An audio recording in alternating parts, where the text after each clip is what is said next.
And then okay, definitely now hii inakujia wale watu wanapenda kamnywesa. We are just actually wrapping up the show. Does the liquor take you away from the crossroad? Liquor, if liquor takes you away from the crossroad, it is the plan of your mind. It is okay. What I believe about liquor is just an execution of what maybe a normal person has planned. That's literally because it happens this way. Mtu anakuanga amepanga nikilewa utanijua. Understand?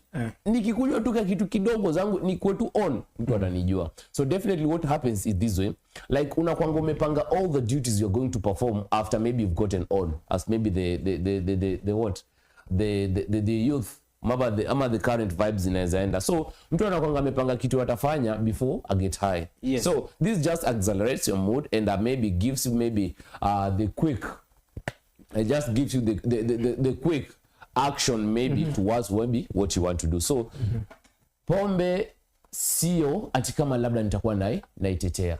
Lakini kujihusisha na pombe kujihusisha na pombe unakuwa umepanga mambo utakuwa umefanya.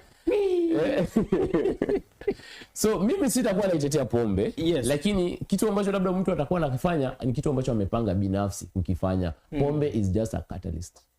Yeah. So you say pombe is a catalyst. And I can see what action directors are doing so much for us to make sure that Nagadia. Hello. Okay, does it really solve our depression problem? Because Kenyans are really depressed. You look at, you just meet somebody in town, maybe the CBD, jamaa tu imetulia, imekaa inafikiria mambo. You look at the family wrangles in the, definitely so many, definitely the family wrangles in the child. You look at the political spec in our country, you look at also the economical spec in our country. There's so much hardship we are actually enduring. So there's so much people, I mean, there's so much depression actually in, we look at it, so many people are going actually depressed. Do liquor solve all these problems as we're just wrapping up? A liquor doesn't solve anything. A liquor doesn't solve anything. Literally what it does, it just... Answer this question. Is liquor sweet? I've never tasted. And I can't say that. Honestly, I've never tasted. I've seen people maybe drinking it. Yes. And what I believe, it just postpone their problem. That is why they want it time by time. Day in, day out. You understand? Unataka tu kukua on. So that is from the experience I've seen. From the experience I've seen, I think our director is just doing some good graphics. Well, from the experience I've seen, people around me because I've never tasted it. And what I can just say is like, ni kitu inawasaidianga kusongeza shida zao. Unaelewa vizuri?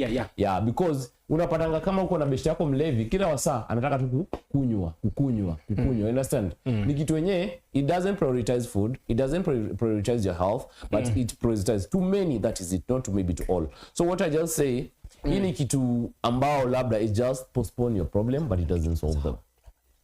Yeah, it doesn't but it just postpone.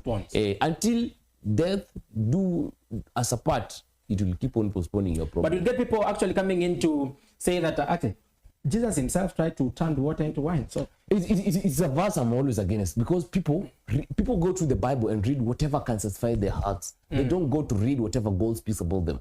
So I always stand against that, because it's not a good thing. Unaenda kwa Biblia, you get a small excerpt and then you start satisfying your soul with it. That is nonsense.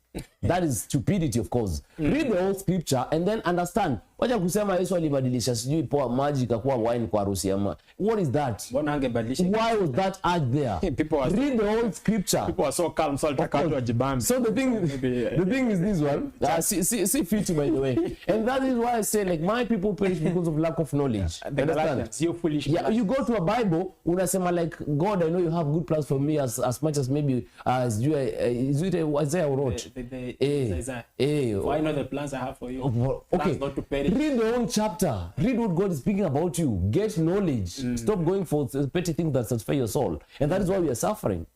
I come back and again. You, dear children, you are from God and you have overtaken everything.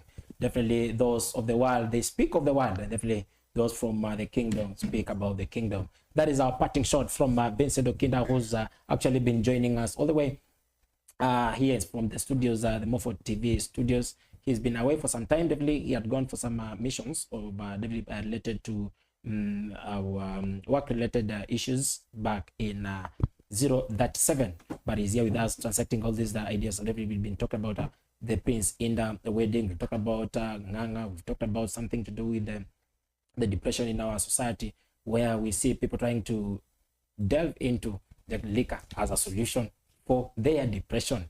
And now, for those who are joining us, if it's your very first time coming on this show, the podcast, this is episode 3 of the Digital Eye on Mofo TV. Kindly consider subscribing and give us your reactions on the comment section. And many thanks for those who've been joining us on our live today, on that is today on Tuesday.